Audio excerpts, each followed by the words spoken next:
Indonesia. Oke. Wah ini, oke berarti kan bisa dibilang sebenarnya bahasa Arab Amiyah ini tuh termasuk yang penting juga dong untuk dipelajarin di lingkungan pesantren. Mau jawaban yang benar apa enggak? Iya, yang bener dong. Menurut Ana nggak penting. Oh, bener, maksudnya nggak penting? Nggak penting. Ini Ana coba agak ke depan. Ketika Ana membuat Haifa, itu akhirnya banyak pengusaha-pengusaha Indonesia yang ada di Arab. Dia Pengen bilang, belajar?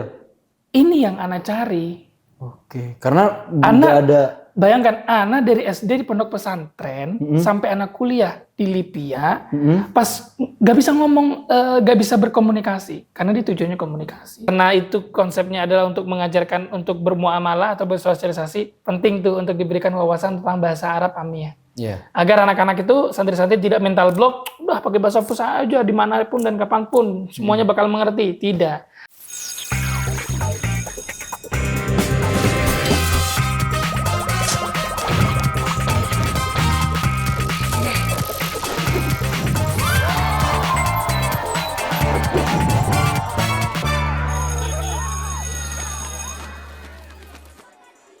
Assalamualaikum warahmatullahi wabarakatuh. Selamat datang di Ruang BK bersama saya Valdo dan di sebelah saya sudah ada Kang Roni. Ahlan sahlan. Masya Allah. Buat teman-teman yang mungkin sering nonton sosial media ya, teman-teman pesantren sudah nggak asing lagi nih sama wajah beliau ini nih. Yang aneh tuh dulu Kang ya, awal-awal ngelihat konten antum itu yang kayak ada bahasa-bahasa gontor, terus di-compare sama bahasa apa? Amiyah gitu kan. Betul. Terus Anda kan 1 tahun di modern tuh Kang. 1 tahun di modern itu ngerasa kayak kesinggung enggak? Iya. Mohon maaf kok gitu. Iya. Gue gini sih salah dong berarti gue. Jadi udah dengan pedenya gitu Kang kemarin dulu kan. Jujur Anda tuh nggak tahu Kang kalau ternyata ada bahasa Amiyah bahkan. Oh gitu? Iya. Oh iya. Baru tahu itu malah ketika ya antum membahas Kang. Antum membahas nih tentang emang iya ya. Oh berarti bahasa Arab yang aneh pakai selama ini dengan pedenya di masyarakat teman-teman sesama santri di luar itu tuh bahasa Arab yang formal ya gitu ya. Betul. Iya. Dan baru tuh setelah nonton konten itu Bang. Alhamdulillah berarti ada manfaatnya lah. Iya. Karena khawatirnya sebenarnya pas Kang Valdo bilang ente pernah digontor ya? Cabang. Iya. Ana ngerasa nggak enak. Kenapa? Aduh, karena Ana banyak bilang bahasa Arab pondok pesantren. Rata-rata yang banyak yang tersinggung adalah alumni dari pondok pesantren khususnya yang modern yaitu gontor. Kayak gitu. Iya. Kayak aneh gak enak sebenarnya. Tapi nanti kita pembahasannya sebenarnya Ana mau luruskan juga sebenarnya kayak ini nih, karena ini jujur Kang, kita tuh sebenarnya dulu tuh udah pernah ngobrol sama salah satu content creator juga yang ngebahas bahasa Arab yang fusohnya gitu kan. Nah sekarang ini yang versi Amiyahnya nih, pengen tahu nih dari sudut pandang Amiyah. Sebenarnya apa sih Kang motivasi awalnya tuh? Kok pengen ngebahas Amiyah gitu? Itu pertanyaan yang bagus banget. Itu sebenarnya why terbesar Ana di media sosial. Apa tuh? Jadi Ana singkat cerita, Ana adalah seseorang yang perantau. Bahkan merantaunya sejak brojol udah merantau. Ana lahirnya di Jeddah, Arab Saudi. Di Jeddah, Arab Saudi berapa tahun Kang di Jeddah? Pokoknya sampai SMA 17 tahun. Masya Allah. Bayangkan. Berarti sekolah di sana, bergaul. Sekolah di sana, besar di sana, bergaul di sana, tapi tetap cinta Indonesia. Wah. Jadi bahasa Indonesia Ana nggak pernah dilupakan. Iya. Singkat cerita Ana pulang ke Indonesia tahun 2017. Kemudian Ana kuliah, mendapat beasiswa di Universitas Al-Azhar Indonesia di Jakarta. Oke. Seketika kuliah, Ana sering ikut berbagai lomba yang backgroundnya bahasa, khususnya bahasa Arab. Iya. Pernah dengar nggak al-munadhara al-arabiyah, atau al-munadhara bil-lugha al-arabiyah? Artinya? Debat bahasa Arab pernah dengar nggak? Iya. Lomba-lomba perdebatan bahasa Arab, debat ilmiah. Ana ikut lomba debat itu. Jujur ketika Ana ikut lomba debat itu, Ana bingung. Entah memang Ana yang kurang dari segi bahasa, Ana yang kurang dari kosakata bahasa, atau memang bahasa yang dipakai berbeda ini. Oh jadi ketika ikut daftar tuh, Anda belum tahu sendiri gitu kayak? Bahkan Ana kalah. Kalah debat bahasa Arab. Gara-gara nggak tahu bahasa Arabnya? Bukan nggak tahu. Yang fushonya? Bukan Fusha sih jatuhnya. Bukan juga Fusha juga? Sebenarnya bahasa Arab yang Anda sebut itu di konten-konten adalah bahasa bahasa Indo yang diarabkan. Ya, kayak kita tahu kalau misalkan orang santri-santri kepepet harus bahasa Arab, yang dipakai bahasa Arab yang Indo, ya kan, bahasa Indo yang diarabkan. Misal ila aina anta gitu kan. Ya kan? Kayak gitu-gitulah. Anda ikut lomba itu mulai merasa kayak, loh kok gini gitu loh. Dan lebih parahnya lagi, Anda waktu ke Malaysia. Di Malaysia itu pesertanya itu bukan cuma sekedar dari orang Indonesia. Jordan, banyak tuh. Qatar, dari bahkan Timur Tengah banyak. Timur Tengah itu banyak. Dari Amerika juga yang berdomisili di Qatar, orang-orang yang kuliah di lomba internasional lah berarti ya. Termasuk di Asia Tenggara, Brunei, Malaysia. Anda ikut di sana. Menariknya, Anda di sana menjadi afdal al-mutanadhir bi ghairi natiqin. Pendebat terbaik non-native, dapat yang pertama afdal, dan mendapat peringkat keempat dari seluruh pendebat. Yang ada orang Arab itu. Yang ada bahkan yang orang Arabnya juga kalah itu. 1, 2, 3 itu dari Timur Tengah, 4-nya baru di Indonesia itu Ana. Di Malaysia. Masya Allah. Di Universitas Sains Islam Malaysia. Di situ Ana mulai begini. Nah, ini ada yang salah. Mulai nemu tuh alasannya. Ketika debat selesai, Ana bergaul dengan orang-orang Arab itu dari Oman, dari Qatar, dari Urdun. Ana bergaul. Sedangkan teman-teman Ana yang di Indonesia itu merupakan macannya debat. Kayak kita bilangnya debater gitu kan. Macannya debater. Di sana itu ya gumpul sama orang Indo. Dan ketika ngobrol tuh gak begitu nyambung. Karena memang bahasa Indonesia yang diharapkan, yang dipakai biasanya. Betul. Jadi dari segi gaya bahasa itu memang sudah terbiasa dengan gaya bahasa seperti itu. Sedangkan orang Arab itu bahasanya sama bahasanya. Cuma mungkin cara struktur kalimat yang dipakai, konteksnya sesuai apa tidak, nadanya, tarikannya, tekanannya, semua itu kan masuk ke dalam uslubnya. Berarti memang ada perbedaan di situ dong ya, dalam implementasinya. Dalam implementasinya ada perbedaan antara bahasa Arab yang diajarkan di pondok-pondok pesantren khususnya yang modern dengan fakta di lapangan. Bahkan ini anak coba agak ke depan, ketika nama membuat Haifa itu akhirnya banyak pengusaha-pengusaha Indonesia yang ada di Arab dia pengen bilang, belajar. Ini yang Ana cari. Karena Ana ada. Bayangkan Ana dari SD di pondok pesantren sampai Ana kuliah di Libya, pas gak bisa ngomong, gak bisa berkomunikasi karena dia tujuannya komunikasi. Dan akhirnya mereka bilang, Ana jujur pas pertama ke Arab, Ana kepentok.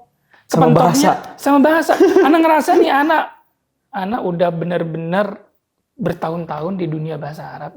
Pas nyampe ke sana tuh Ana yang dibicarakan gak dimengerti sama mereka. Mereka tuh kayak makanannya. Anta takalam bil lughah al-arabiyyah wala? Kenapa kamu menggunakan bahasa Arab yang seperti itu gitu? Bukan, mereka nanya ini bahasa Arab apa enggak gitu loh. Gitu. Masih bertanya kayak gitu. Bahkan sampai mereka yang bahasa orang Arabnya, orang Indonesia tuh bilang, "Ente ngerti bahasa Arab enggak sih?" gitu. Ente orang Arab, sampai berdebat begitu. Akhirnya perdebatan itu nggak selesai karena memang ada perbedaan dan tidak ada titik temu. Akhirnya, Ana setelah kuliah, Ana bilang, Ana harus membuat sesuatu yang ini menjadi solusi. Menjadi solusi. Begini, Kang. Orang itu ada yang belajar bahasa Arab untuk memahami, untuk mempelajari agama Islam. Membaca kitab Safinatun Najah. Betul. Fathul Qarib. Bulughul Maram dan Bulughul Maram. Arba'in Nawawiyah. Dan banyak kitab-kitab fikih, tarikh, dan lain sebagainya yang itu membutuhkan bahasa Arab sesuai dengan kaidah nahwiyah wa sarfiyah. Betul. Sampai sini setuju? Setuju, sepakat. Tapi Kang, ketika kita tujuannya adalah untuk membangun relasi berkomunikasi, khususnya yang punya sosial lah ya, sosial gitu. Luas, bisa itu usaha, bisa itu apapun itu. Politik dan lain sebagainya gitu. Politik dan lain sebagainya. itu mereka membutuhkan bahasa yang lebih simpel dari itu. Kita tahu kan kaidah nahwu dan saraf itu kan iya, Kang. berat sekali kan. Botak kepala. Betul kan? Rontok itu akar kepala nggak belajar Sekarang itu. bayangkan 24 jam orang Arab suruh berbicara menggunakan seperti itu. Oke. Oh berarti justru kalau saya bisa tarik kesimpulan sedikit nih dari apa yang sudah Kang sampaikan terkait bahasa Amiyah ini sendiri itu justru lebih sederhana. Itu makanya konsepnya adalah simplifikasi atau kita bisa bilang dalam bahasa Arab adalah litashil. Oke. Ya. Kalau contoh dalam Indonesianya misalnya kayak gimana Kang? Kayak bahasa Indonesia kita sekarang ini apa? Iya sih. Bahasa santai kan? Bahasa santai. Apakah saya berbicara seperti ini sejak awal? Oh, enggak juga sih. Contohnya ketika Anda mau nanya sama ente, Kang lagi lapar nggak? Atau Anda berbicara, Kang apakah Anda merasakan lapar? Oh, oke. Di situ ya berarti letaknya. Apakah ingin mengkonsumsi makanan? Oh. Saya ingin sekali untuk mengkonsumsi sebuah makanan yang berasal dari Padang yang dibumbui oleh daging yang Oh berarti bisa dibilang itu yang nahunya tuh. Itu yang bakunya. Yang bakunya. Yang fusahanya. Tapi kalau misalnya yang santainya mau makan gak sih Kang? Iya. Gitu ya? Iya, Oh. itu bahasa amiyahnya. Oh jadi gitu. Jadi bukan perbedaan yang signifikan, tapi lebih ke ini konteksnya lebih sehari-hari. Nah di sini Kang, banyak pondok pesantren modern tuh selalu bilang ini bahasa Arab untuk sehari-hari, bahasa Arab untuk sehari-hari. Iya. Ana mau tanya, ini tanya juga nih sama yang nonton. Iya. Bahasa Arab sehari-hari di dalam pondok itu, katakan pondok X, atau bahasa Arab sehari-hari yang digunakan sama orang Arab. Ini harus jelas dulu. Oh ini kalau yang di pondok-pondok nih, yang diajarin tuh yang di pondok itu. Di pondok itu. Iya. Yang mana bahasa sehari-harinya mereka mendengar dari senior-senior yang belajar di pondok itu dan nggak bersosialisasi dengan luar ya udah dari pondok itu untuk pondok itu. Iya. Nggak bisa dipakai ketika sudah keluar berarti. Iya. Harusnya ya. Memang karena sekarang gini, konsep belajar bahasa itu nomor satu adalah kalau mau belajar bahasa ya, konsep nomor satu adalah mendengar. Oke. Mendengar dulu. Mendengar yang harus punya presentasi banyak. Ya. Pertanyaannya adalah ketika kita belajar bahasa, khususnya ketika pondok pesantren itu, konsepnya adalah mereka itu tidak boleh keluar, tidak boleh mengakses internet atau dibatasi akses internet, dan yang ada di situ adalah ya orang-orang itu aja. Ya. Mereka mendengar dari siapa? Dari senior-seniornya. Dari senior-seniornya. Mereka dengar dari siapa? Dari ustadz-ustadznya. Iya. Yang, mohon maaf, mungkin ada beberapa pesantren yang gurunya itu rata-rata memang belajarnya di Indonesia. Sehingga bahasa Arabnya pun ya udah bahasa Arabnya versi Indonesia. Versi Indonesia. Yang senior-seniornya bahasa Arab versi Indonesia. Yang junior-juniornya bahasa Arab versi Indonesia. Yang muter-muter di situ adalah bahasa Arab yang versi Indonesia. Sehingga sesuatu yang bahasa Arab yang tidak sehari-hari yang tidak dipakai sama orang Arab itu tidak terpakai di sana. Malah justru dianggapnya sebagai yang ini apa nih gitu. Ini asing nih gitu. Contoh. Ya. Limadha anta qadim jiddan? Kenapa kamu lama banget? Iya. Qadim adalah lampau atau lama. Iya. Ya kan? Iya. Jadi ketika kenapa kamu lama banget? Kita bilangnya limadha anta qadim jiddan. Padahal kan kalau misalkan kita konsep yang bahasa Arab sehari-hari, iya. Cukup dengan lish marra tawwalt. Tawwal itu kan adalah memanjangkan. Maksudnya adalah kenapa kamu itu begitu bertele-tele atau memanjangkan. Ya tuh berbeda. Oh, justru perbedaan simplifikasi tadi itu dari segi kata yang dikeluarkan juga berbeda ya? Bukan berbeda, sesuai dengan konteksnya. Yang mereka pakai sebenarnya intinya sama kan. Kenapa kamu lama sekali atau kamu mengulur waktu, memperpanjang waktu. Yang dipakai di sana adalah kenapa kamu memperpanjang waktu, memperlama, menggunakan konteksnya nih. Iya. Lesh inta tawwalt. Tawwalt yaitu memanjangkan. Coba lihat. Iya. Maknanya sama, tapi yang dipakai itu berbeda. Iya. Tapi ketika kita memakai itu akhirnya berdampak pada tujuan yang ingin disampaikan itu nyampe apa enggak sama orang Arab. Nah, contoh kan, tadi kan itu kan contohnya. Kalau misalnya saya tuh sering banget kalau misalnya di pesantren itu ngomong gini nih, Ustaz, astazin bil hamam. Nah itu versi formalnya lah ya, versi bakunya. Kalau versi amiyahnya? Itu masih diterima itu. Masih diterima? Masih diterima itu. Asta'adzin ilal hammam. Asta'adzin, misalnya asta'adzin adhab ilal hammam. Oke. Itu masih sangat diterima, Kang. Masih sangat diterima. Masih sangat diterima. Ada yang banyak yang bahkan tidak bisa diterima di kalangan. Misalkan kayak suratan. Iya, cepet gitu. Nah, itu nggak ada orang Arab di sana yang mengatakan, ya akhi suratan. Adanya? Bisur'ah. Oh, oke. Iya. Konteksnya ya, kamu cepetan gitu jadinya ya. Iya. Dengan cepat gitu. Jadi cepat gitu ya harusnya. Iya. Kita ya udah suratan, terbiasa dengan seperti itu. Jadinya ketika nyampe ke sana, ya suratan. Apa suratan? Oh, malah saya jadi bingung gitu. Bingung, iya. Oke. Wah ini, berarti kan bisa dibilang sebenarnya bahasa Arab amiyah ini tuh termasuk yang penting juga dong untuk dipelajarin di lingkungan pesantren. Mau jawaban yang benar apa enggak? Iya, yang benar dong.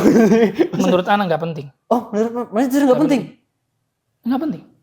Oh, ini plot twist nih. Saya pikir malah dengan jawaban-jawaban antum sebelumnya gitu kan tentang seberapa. Karena tujuan kita di pondok pesantren apa? Oh iya sih benar. Apa? Kita belajar agama di situ. Kelas. Iya sih.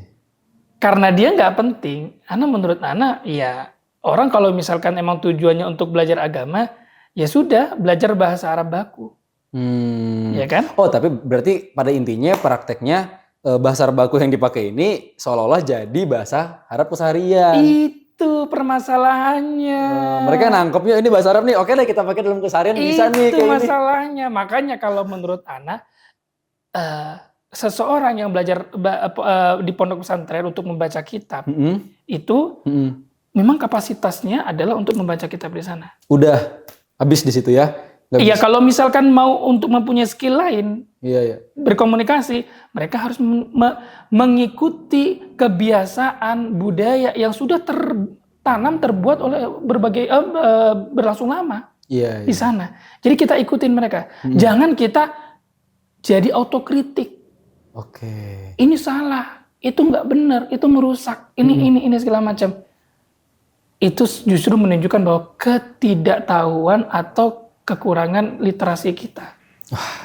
Justru plot twist banget ya. Saya pikir dengan penjelasan tadi itu kayak, wah berarti bahasa Arab itu harusnya penting ya, karena kan nggak sedikit dong santri yang lulus dari pesantren, mereka melanjutkan ke Jordan. Nah, Anda belum selesai. Kapan dia menjadi penting? Ketika pondok pesantren itu memberikan wawasan-wawasan lain, misalkan, ketika kamu nanti keluar dari pondok pesantren, kamu akan berbaur dengan masyarakat. Ketika kamu nanti pergi ke Arab, di sana itu masyarakatnya menggunakan bahasa sehari-hari. Dan bahasa sehari-hari itu jangan kaget nanti kalau berbeda dengan bahasa Arab baku yang kitab ini. Kalau kamu benar-benar nanti mau melanjutkan studi ke sana, mau hidup di sana, mau bekerja di sana, mau punya usaha dengan orang Arab, pelajari juga kamu bahasa Arab komunikasi. Sediakanlah kalau misalnya pondok pesantren memang punya ekstrakurikuler atau tambahan, ya kan, sediakanlah. Bagi mereka yang mau. Bagi yang mau. Tapi semuanya harus mempelajari, tidak.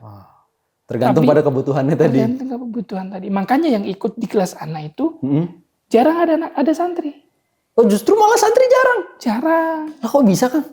Karena santri rata-rata punya angan-angan atau punya cita-cita menjadi seorang guru, muallim, atau sebagai kalau Ana bilang, ya mungkin penerjemah dan lain sebagainya lah ya. Maksudnya di bidang edukasi lah. Tapi bayangkan ada yang menjadi pokoknya memegang jabatan lah di Aramco. Aramco itu termasuk kayak Pertaminanya Saudi. Ada yang di Qatar Energi, itu merupakan Pertaminanya Qatar. Kalau misalkan ada juga yang bekerja di ADNOC, itu minyaknya Emirat. Ada loh orang-orang Indonesia yang bekerja di sana secara profesional, yang mereka sebenarnya sejak awal tidak merupakan anak pesantren. Tapi mereka bekerja di sana. Tapi mereka bekerja sana, akhirnya mereka butuh. Dan belajar. Berarti justru ya benar tadi ya, sesuai sama kebutuhannya buat belajar bahasa Arab amiyah ini gitu kan. sebenarnya bahasa Arab Amiyah sama bahasa Arab apa Fusha atau apa bayang bakunya gitu kan ya. Itu tuh dari segi mufradatnya sama gak sih Kang? Sebenarnya gini, sama hampir 70%. Sama hampir 70%. Iya, ini ya statistik cepat saya sama 70%. Misalnya begini, amshi sama, amshi, akul, ashrab, aktub, arja. Oke, berarti memang implementasinya aja ya. Nah, tapi ada beberapa yang 30% memang Yang berbeda. sinonimnya. Sinonimnya. Contoh. Adhab, pergi. Aruh. Sama tuh artinya. Kalau kita lihat dicek di Al-Ma'ani, nanti teman-teman juga boleh cek. Coba tulis raha ya ruhu. Artinya apa? Berjalan. Sara yasiru. Iya juga sih. Sara juga berjalan sih. Berjalan. Iya, di Al-Quran juga ada. Qul siru fil ard. Iya Katakanlah wahai Muhammad, berjalanlah di muka bumi. Iya sih. Nah, ini tiga memiliki makna yang sama. Iya. Di Saudi menggunakan raha ya ruhu. Aruh. Di Emirat dan sebagian negara-negara seperti Oman itu menggunakan asir. Asiru. Dan jarang dari mereka yang menggunakan adhabu. Jarang malah di Indonesia banyak Kang. Ya iya. Urid azabila ada maksaf kan. Biasanya begitu. Ya, sinonim yang dipakai. Oh. Ya. Iya. Tapi ada juga sebenarnya yang itu merupakan karena mereka cepat aja dalam berbicara sehingga kayak semacam kemakan huruf-hurufnya. Iya kayak kepangkas gitu. Kemakan. Saya kalau nontonin film-film Arab tuh kadang-kadang kok banyak kata-kata yang kepangkas gitu ya. Kecepatan mereka ngomongnya. Oke. Tadi kan negara Jazirah Arab itu kan banyak Kang. Iya. Ya kan? Bahasa Arab Amiyah ini itu tadi apakah dibagi per regional gitu-gitu beda-beda apa gimana tuh Kang? Kayak gini. Ini bagi teman-teman yang belum pernah ke Arab, tetapi hanya mendengar Amiyah itu beda-beda loh. Amiyah itu setiap negara beda-beda loh. Iya. Nanti setiap negara itu punya wilayah beda-beda lagi. Iya. Tolong jangan, kalau bahasa gaulnya tuh jangan softoh. Apa tuh? Jangan ya hanu, jangan sotoy gitu loh. Oh, oke. Bahasa Arab gaulnya gitu, jangan Iya. softoh. Begini, kita tuh sebenarnya belajar itu harus benar-benar kalau enggak kita benar-benar mengkaji atau enggak kita pergi ke sana langsung. Iya. Ya. Nih, Amiyah itu memang terbagi secara regional, memang ada perbedaan yang begitu signifikan. Contoh, kita kalau Jazirah Arab itu negara Timur Tengah itu banyak ya, hampir 40-an. Tapi dari segi regional bisa dibagi. Misalkan negara Teluk, Arab Teluk. Saudi, Oman, Qatar, Emirat, Bahrain, Kuwait. Ya. Negara Teluk. Ya, disebutnya negara Arab Teluk. Dual Khalij. Kemudian ada namanya Dual Asyam. Negara-negara Syam. Palestina, Lebanon, Urdun, sama satu lagi Suriah. Itu berbeda tuh Kang? Sedikit berbeda. Seperti kayak Malaysia, Indonesia gitu loh. Oh. Ya, masih serumpun bahasa Melayu, tapi masih ada perbedaannya. Ya kan? Nah, kemudian ada, memang ini secara regional terpisah. Yang satu di negara Asia, yang satu di Afrika, yaitu Mesir. Nah, ini lebih berbeda nih Kang? Lebih berbeda lagi. Agak jauh dia, agak berbeda. Nah, sekarang gimana cara kita untuk mengetahui? Sebenarnya 3 secara garis besar Amiyah itu memang. Kalau enggak ya negara Arab Teluk, kalau enggak ya Mesir, atau enggak Syam. Karena 3 negara ini yang paling banyak tersebar orang Indonesia di kawasan ini. Itu ya. Kalau kita tujuannya adalah untuk ke Saudi, Emirat, Qatar, UAE gitu, ya pelajari Amiyah di negara-negara Teluk secara garis besar dulu. Kalau misalnya arahnya Mesir ya Mesir, kalau misalkan Jordan ya Jordan. Oh berarti tergantung dulu ya, kita maunya kemana dulu. Kemana dulu. Kirain sama banget plek ketiplek, Amiyah udah deh kemana aja penting bisa gitu. Nanti ketika kita sudah mengetahui, kita ngupload, nanti kita pelajari. Baru ketika kita kuasai satu, kita bisa membandingkan sama yang dua ini. Kuasai dulu satu. Kuasai dulu satu. Ya. Tapi jangan jadi orang yang belum menguasai satu pun udah komen, ngapain orang beda-beda. Itu loh yang Ana rasa ya udahlah, kita nggak pernah bisa tahu sesuatu yang baru gitu. Ya itu akhirnya negara-negara ada Saudi, ada negara Arab, Teluk, Mesir dan Syam. Berarti kalau misalnya nih, mungkin teman-teman masih bingung tuh, kayak kalau misalnya Asia Tenggara itu bahasa Melayu itu kayak Indonesia, Malaysia, Brunei gitu ya. Itu kan mirip-mirip tuh, ya kan, cuman mereka ada sedikit persinggungan yang mungkin beda kayak gitu. Iya. Tapi memang agak jauh sih kalau kita mengambil analoginya Indonesia Malaysia ya. Iya. Sebenarnya nggak separah itu sih perbedaannya. Separah itu ya. Iya.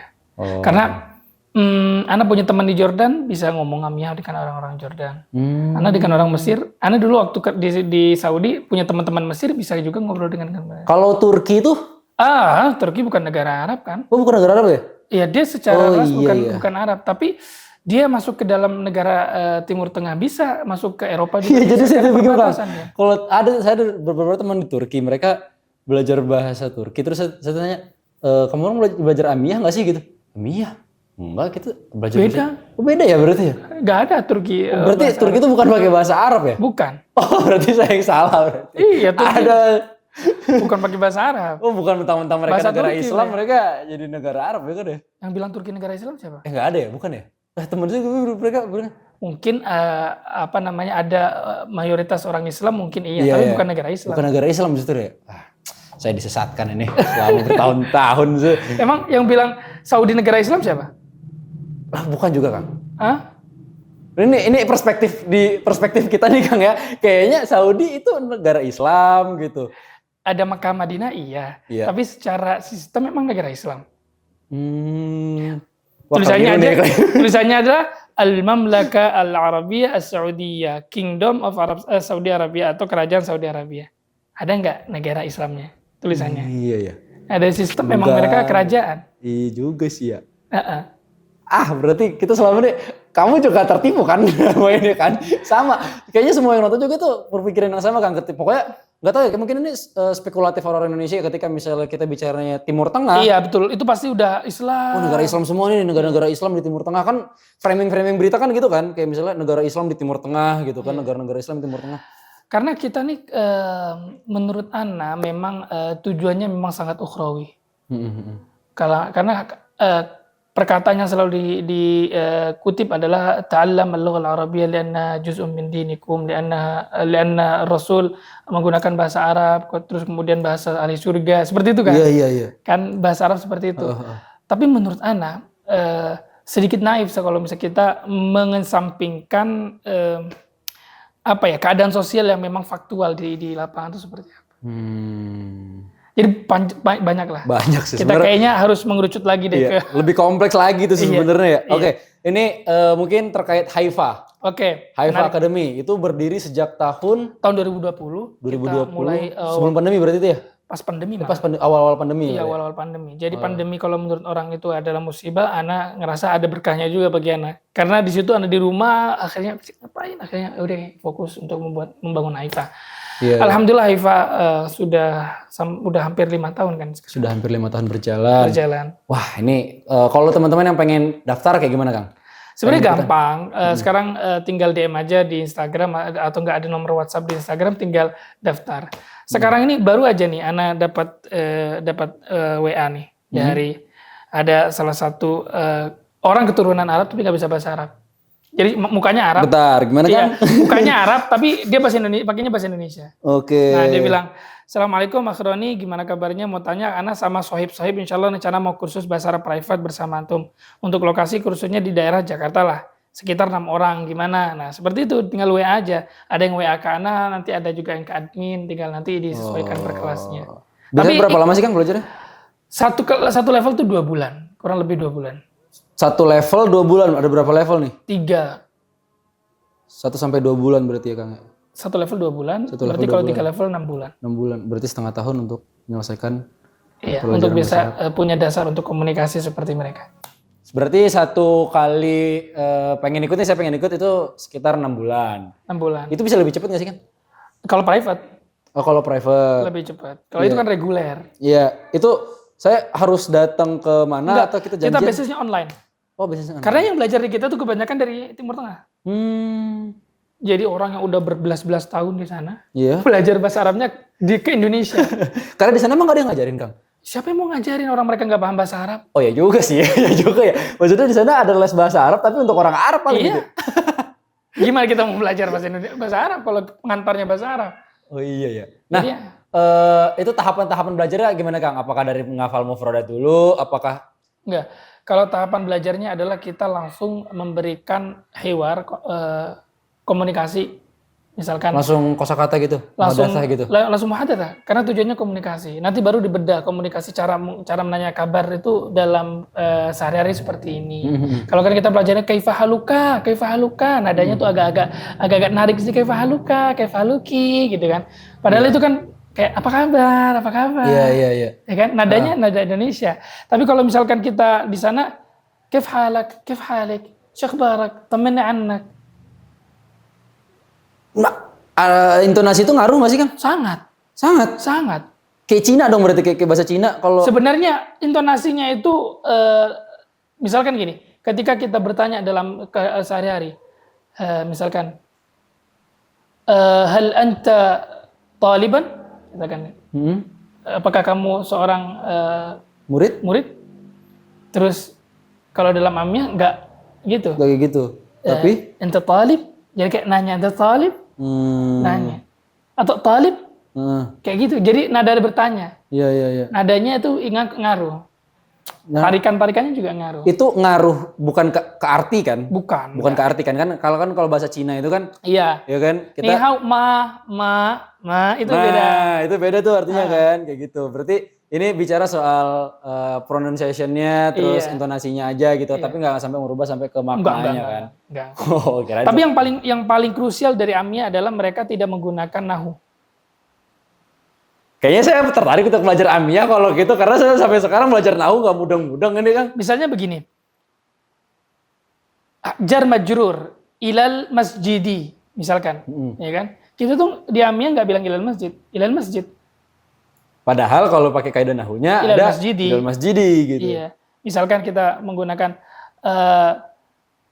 misalkan di ini uridu kitaban di fusha, ya kan? Kita uridunya menggunakan abgha. Abgha di negara-negara Arab itu saya mau itu abgha. Dari kata banyak versinya, ada yang bilang dari ibtigha yang mengharapkan gitu kan, dan lain sebagainya. Jadi abgha itu sama seperti urid. Uridu kitaban, abgha kitab. Udah gitu. Udah. Misalnya juga ila aina misalkan ini zahabtu ila al-madrasati fi yaumil itsnaini misalkan. Ya, gitu itu kan. bahasa Arab khususnya yang dengan kaidah nahu lah. Zahabnya kalau di Saudi atau negara-negara sekitarnya menggunakan aruh atau fi'il madhinya menjadi ruht. Enggak ruhtu, enggak ruht. Dimatiin di jazam ruht ila al-madrasah fi yaumil itsnain. Dah beres tuh.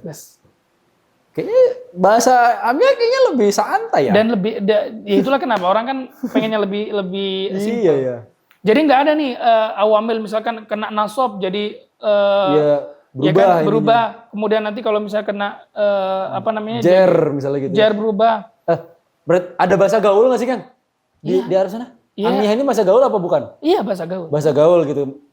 Kan kalau Indonesia itu kan ada saya, ada gue, ada. Kalau di sana anta, inta. Sama tuh artinya? Sama. Anta, anda, inta seperti kayak kamu, lu gitu. Kalau dari segi level bahasa ada nggak sih Kang?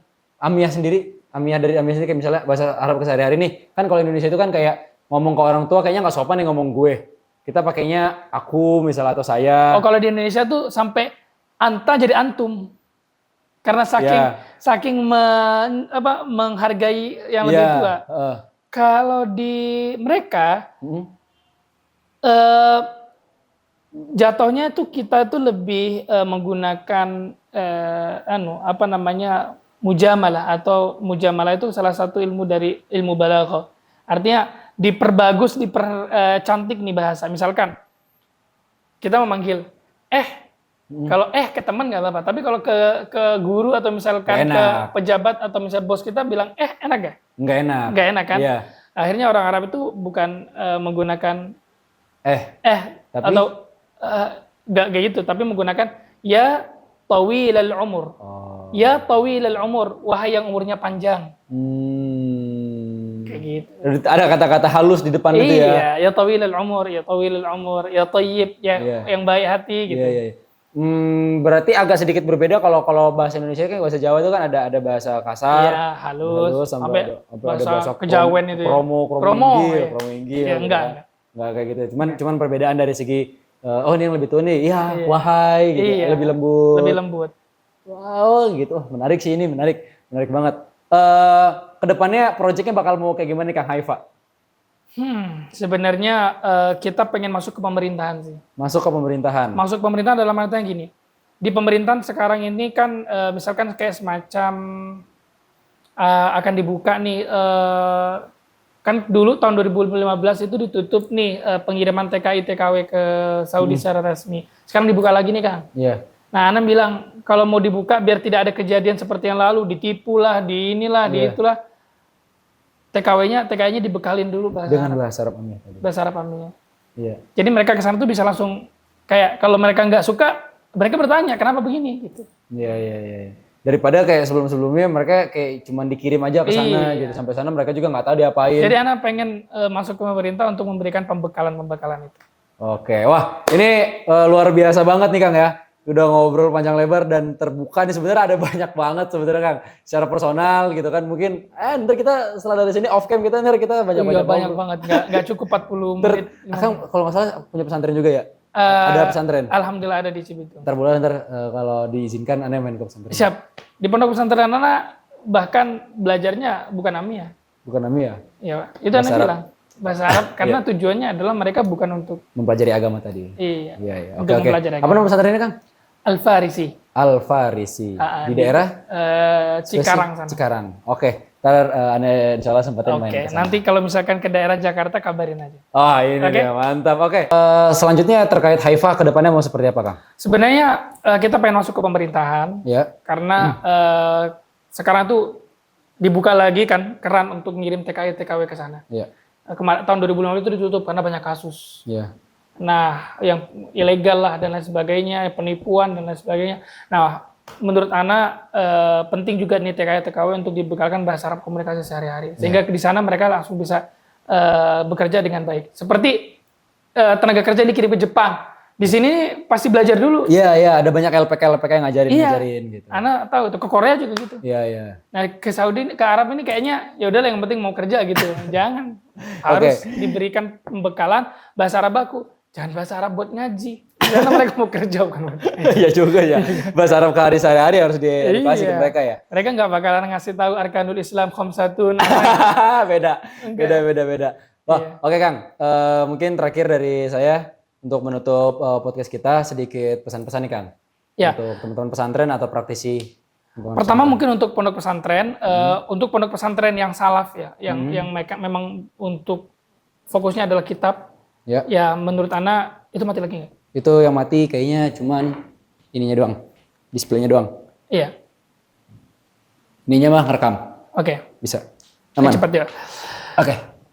Untuk pesan untuk pondok pesantren, kalau untuk pondok pesantren yang salaf yang fokus sama kitab, fokusnya bahasa Arab Fusha. Tapi untuk pondok pesantren yang boarding school, yang modern, yang wirausaha dan lain sebagainya, karena itu konsepnya adalah untuk mengajarkan untuk bermuamalah atau bersosialisasi, penting tuh untuk diberikan wawasan tentang bahasa Arab Amiyah.